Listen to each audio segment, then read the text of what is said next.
TV UENG e Universidade do Estado de Minas Gerais apresentam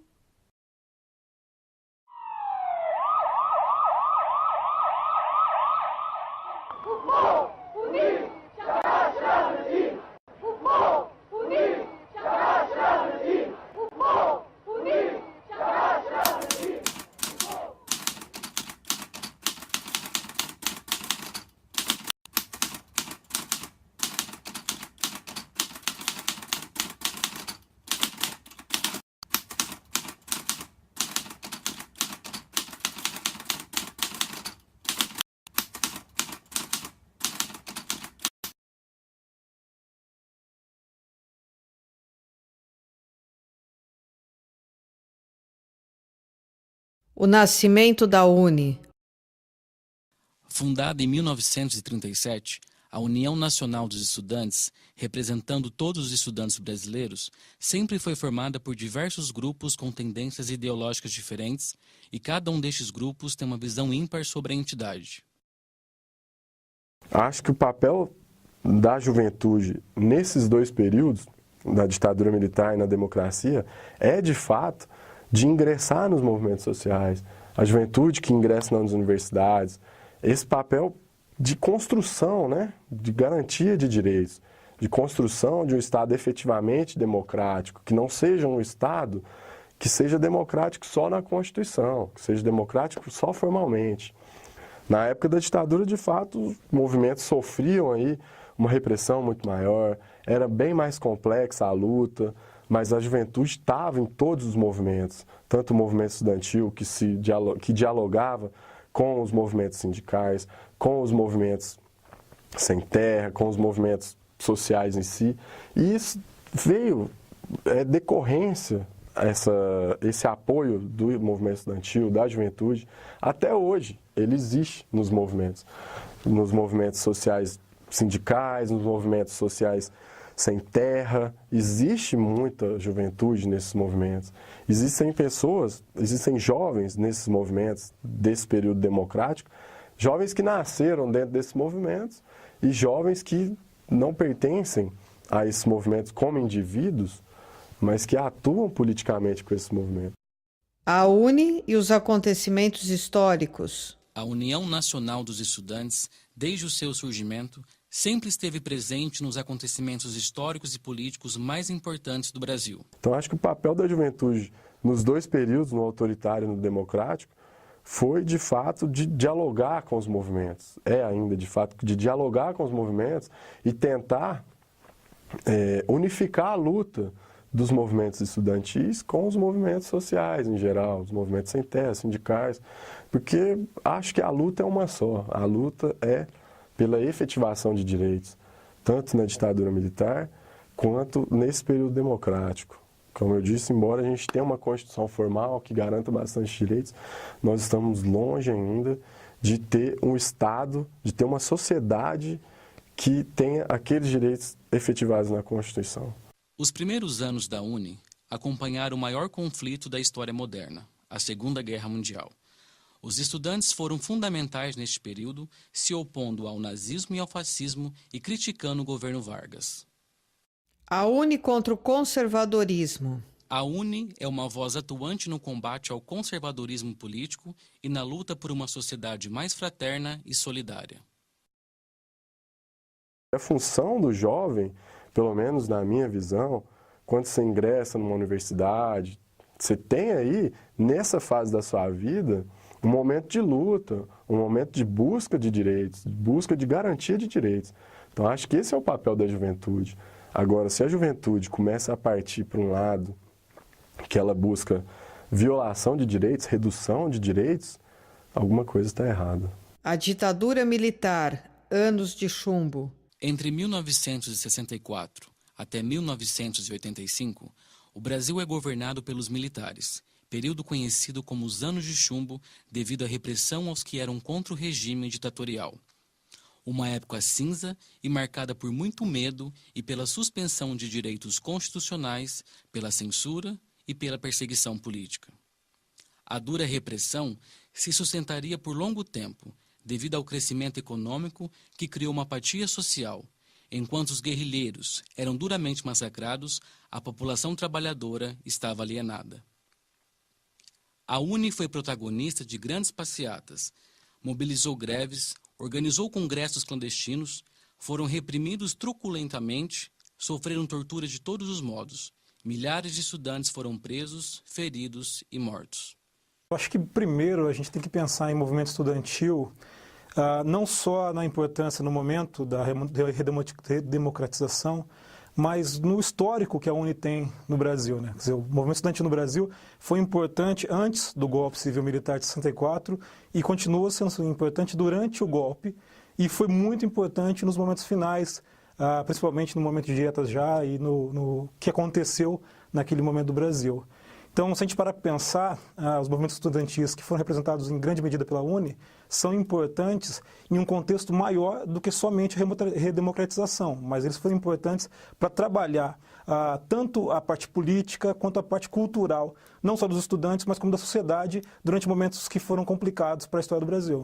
Torturas e amordaças. Por não ter presidentes eleitos pelo voto popular, o Brasil mergulhava assim nas trevas.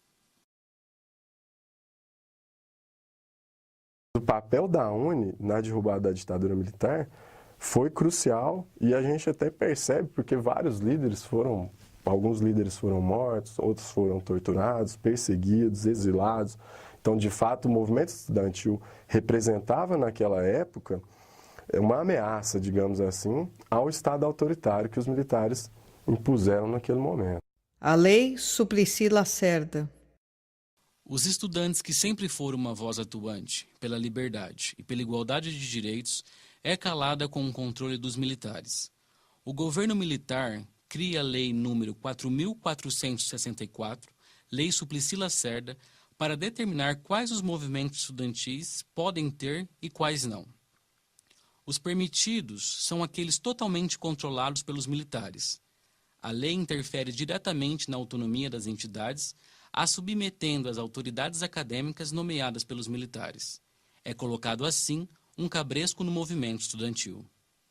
Os militares, com esta lei, subordinaram os movimentos estudantis aos órgãos governamentais e proibiram ações e manifestações livres políticas e propaganda partidária que não fosse oficial. Com toda esta pressão, a lei pretendia extinguir o movimento estudantil brasileiro. A Lei Suplicy Lacerda destrói a autonomia e representatividade do movimento estudantil, transformando o movimento em grupos subordinados ao Ministério da Educação. O projeto de lei Suplicy Lacerda, ele simplesmente reflete o que está dentro das instituições de ensino superior hoje em dia, né? Que é esse descrédito que se impõe sistematizadamente às instituições estudantis.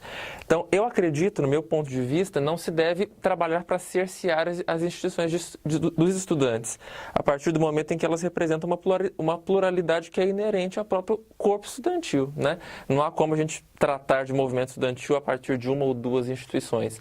Isso tem que ser uma questão mais aberta, mais plural, né? Não cerceada a números específicos, mas deixar isso em aberto, porque todos os estudantes têm que ter espaço para se portar diante da comunidade acadêmica. 1964. No dia 1º de abril, as primeiras manifestações de resistência ao golpe de 1964, tentando manter a legalidade do governo Jango, foram feitos discursos por políticos e por organizações como a União Nacional dos Estudantes, através da Rádio Nacional. Estes discursos convocavam a população para se manifestarem a favor do governo e convocavam uma greve geral. O resultado foram políticos caçados e as entidades colocadas na ilegalidade. No teatro, o show musical de protesto à opinião, dirigido por Augusto Boal, com apoio do Centro Popular de Cultura e da UNE, excursionou pelo país após sua estreia no Teatro Arena em dezembro de 1964, fazendo grande sucesso entre a classe média. Tudo piora no Brasil, com a censura a pleno vapor, com o fechamento de entidades democráticas, invasões a sindicatos e a perseguição ferrenha aos líderes estudantis. A maioria foram presos, alguns mortos e outros exilados.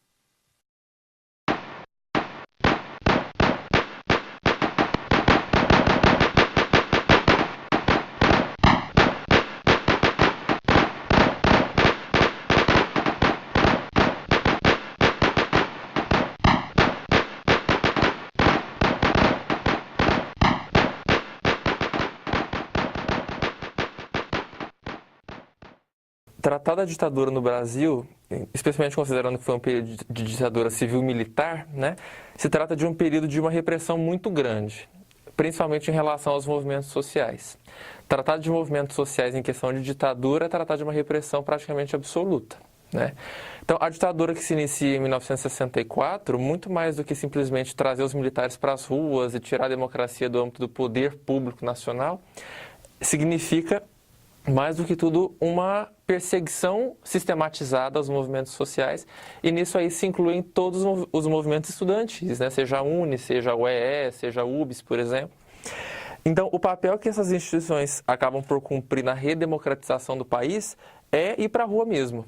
O enfrentamento que essas instituições pleitearam na rua para conseguir a redemocratização tantos anos depois, apesar da repressão que se impunha a eles naquele período. O que deu coesão em 64 aos movimentos sociais, em particular ao movimento estudantil, foram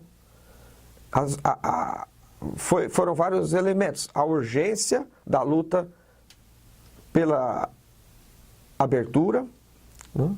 A urgência da luta contra um regime que não era visto como legítimo, né? E que é algo que está muito além da opinião que se confina ao pensamento que havia no movimento estudantil,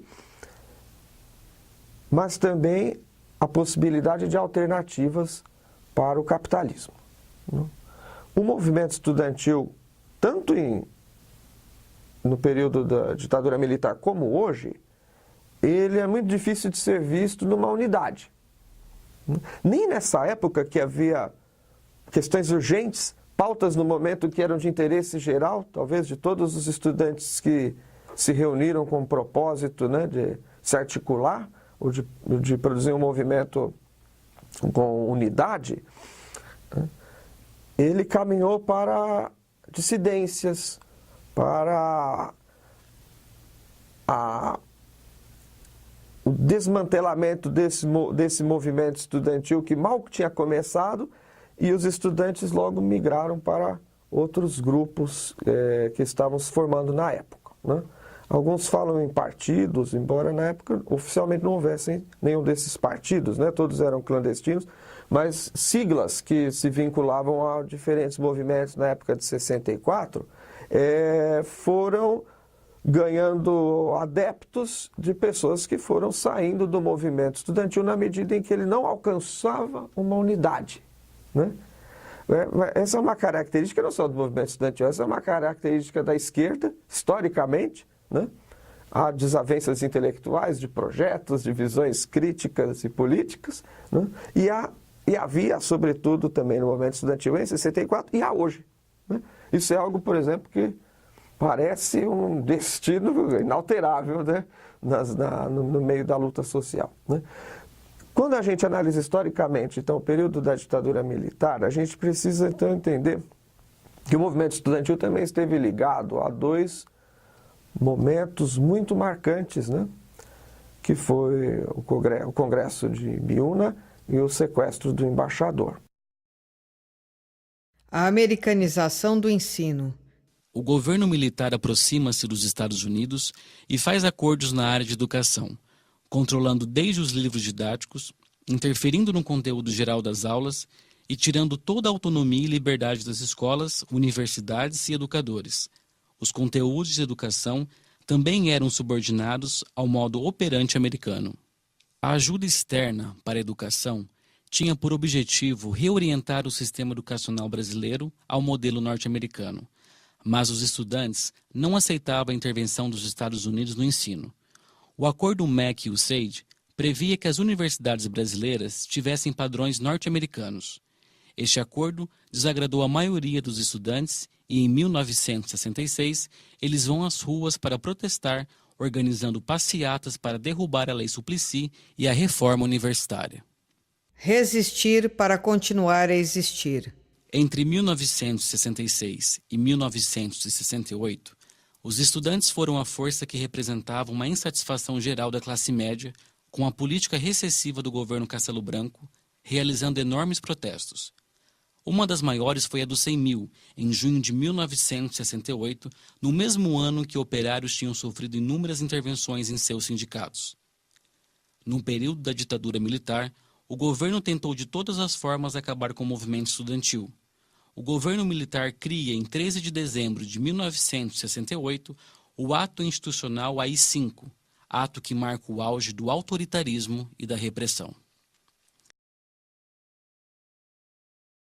Mãe, você me pergunta se eu acredito em Deus e eu te pergunto, que Deus? Tem sido minha missão te mostrar Deus dentro do homem, pois somente no homem ele pode existir. Não há homem pobre ou insignificante que pareça ser, que não tem uma missão. Todo homem por si só influencia a natureza do futuro. Através de nossas vidas, nós criamos ações que resultam na multiplicação de reações.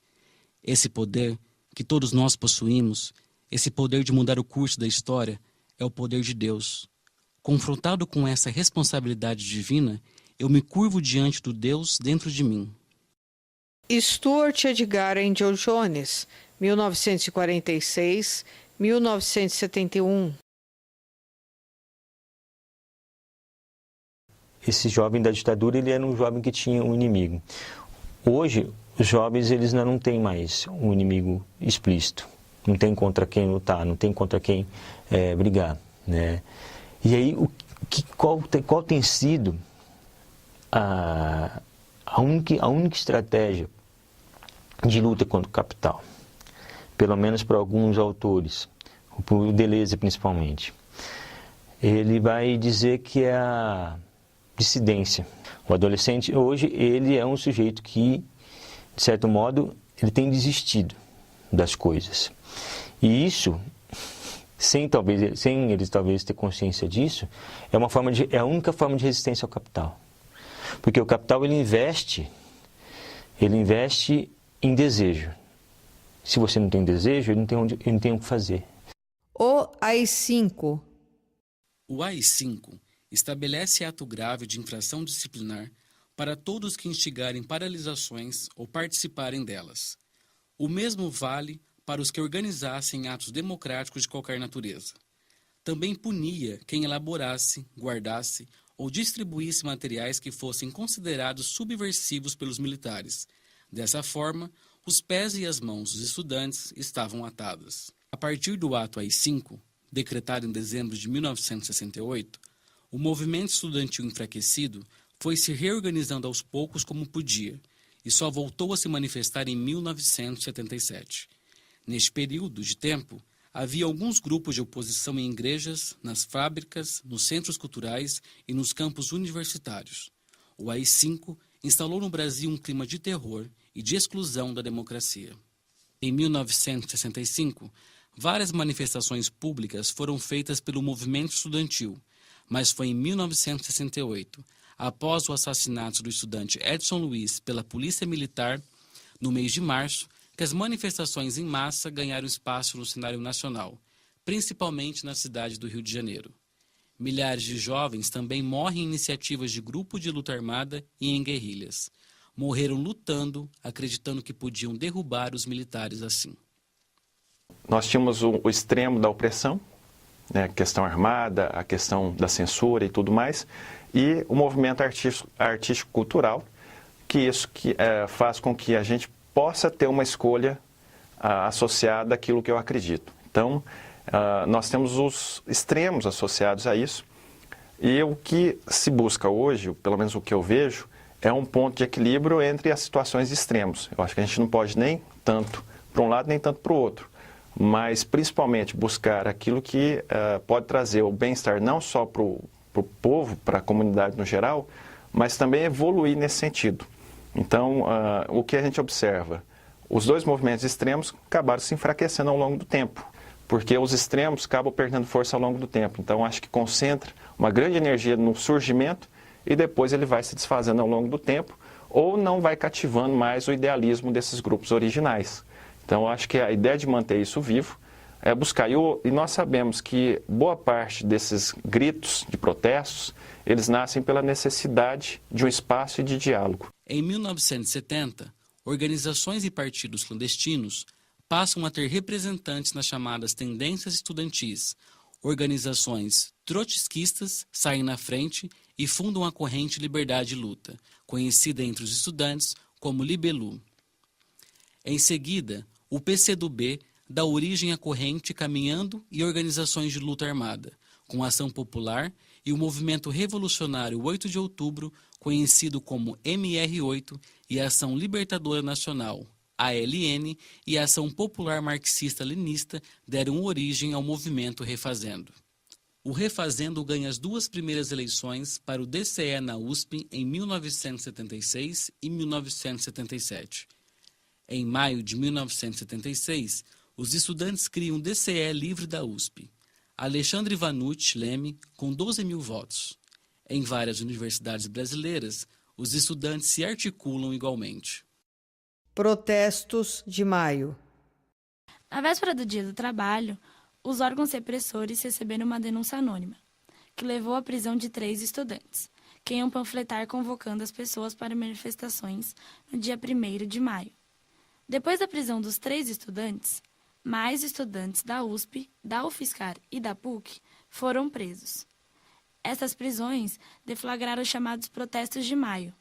No dia 3 de maio, 5.000 estudantes, junto com os professores, artistas, sindicalistas e padres, fizeram um ato de protesto na PUC. Em 5 de maio, estudantes organizaram uma passeata, em São Paulo, que seria a mais expressiva daquele período, com mais de 10.000 estudantes. A passeata foi impedida de passar por viaturas da polícia, no viaduto do Chá. Apesar da repressão, os estudantes distribuíram 30.000 panfletos para a população. Hoje, consente quem cala. Basta prisões, basta de violência. Não mais aceitamos mortes como a de Vladimir Herzog, Manuel Fiel Filho e Alexandre Vanucci Leme, porque não mais aceitamos as mordaças. É que hoje exigimos a imediata libertação dos companheiros presos. É por isso que conclamamos todos, neste momento, a aderirem a esta manifestação pública, sob as mesmas e únicas bandeiras: fim às torturas, prisões e perseguições políticas. Anistia ampla e irrestrita a todos presos, banidos e exilados, pelas liberdades democráticas.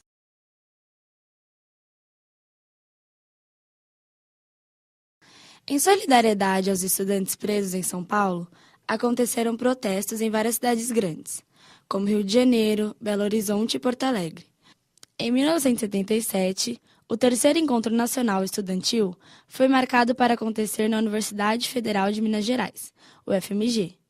A universidade foi invadida pela PM e pelo DOPS, e 800 estudantes foram detidos. As invasões do Coronel Erasmo Dias. Os organizadores do terceiro Encontro Nacional dos Estudantes resolveram transferir o evento para São Paulo, em setembro de 1977. O coronel Erasmo Dias, então secretário de Segurança, mandou cercar o campus da USP. Sabendo da ordem do coronel, as lideranças do movimento estudantil driblaram ele, conseguindo o enganar, se reunindo clandestinamente numa sala do prédio novo da PUC, enquanto 1.500 outros estudantes despistavam a polícia, reunindo-se em outro salão da USP. Vitoriosos e felizes, os estudantes anunciaram uma comemoração naquela noite no Teatro Tuca. O coronel Erasmo Dias, enfurecido em ser enganado, comandou uma invasão no Teatro da PUC, detendo 3.000 pessoas, entre estudantes, professores e funcionários. 1979. Em Salvador, em maio de 1979, ocorreu o Congresso da UNE. Foram ônibus vindos de vários lugares do Brasil, com faixas escritas "Viva a UNE" e "A UNE somos nós. Nossa força, nossa voz. Abaixo a ditadura". Foi um congresso marcado como o Congresso de Reconstrução da UNE. 1980-1985. A sociedade brasileira vivenciou 2 grandes ciclos de protestos públicos contra o regime militar e amplia o sentimento de resistência, com grandes manifestações de rua envolvendo muitos grupos sociais, mas sempre começava com a iniciativa do movimento estudantil.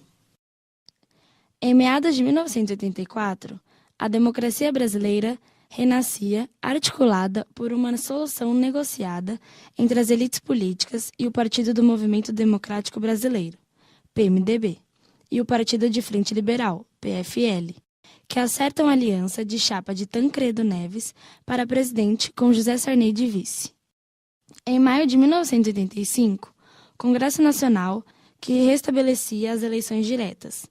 Definitivamente era o fim da ditadura militar. A utopia é querer apanhar uma estrela do céu, distante de nós, mas tão próxima do nosso olhar. A utopia nunca envelhece, porque ela é aquilo que nos faz crescer. A utopia não é chegar onde se pensou chegar, mas é amanhecer todos os dias, tentando se aproximar. A nossa jovem democracia é filha de todas as utopias. O jovem deve sempre querer mudar o mundo, porque o dia que ele não mais desejar isto é sinal que ele silenciou sua natureza. Parou de crer na capacidade de mover o que o salvou de morrer todos os dias. A utopia é aquilo que nos tira o medo, que nos traz de volta a nossa essência, que desabrocha a flor antes da primavera chegar e nos faz gente, no sentido plural e completo da palavra. A utopia é a verdade da alma, é estar longe, mas estar perto, de cada sonho aberto, de cada sonho incompleto, que nunca tem fim.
Dos seus olhos sobrepõe a minha nudez, visto a olho nu. Todo homem prematuro é burguês.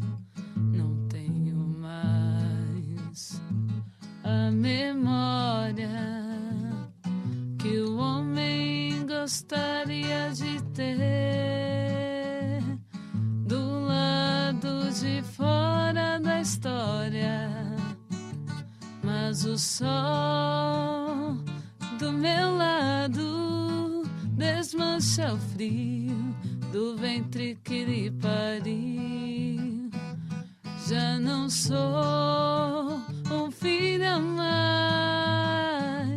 entre os mil da pátria amada chamada Brasil.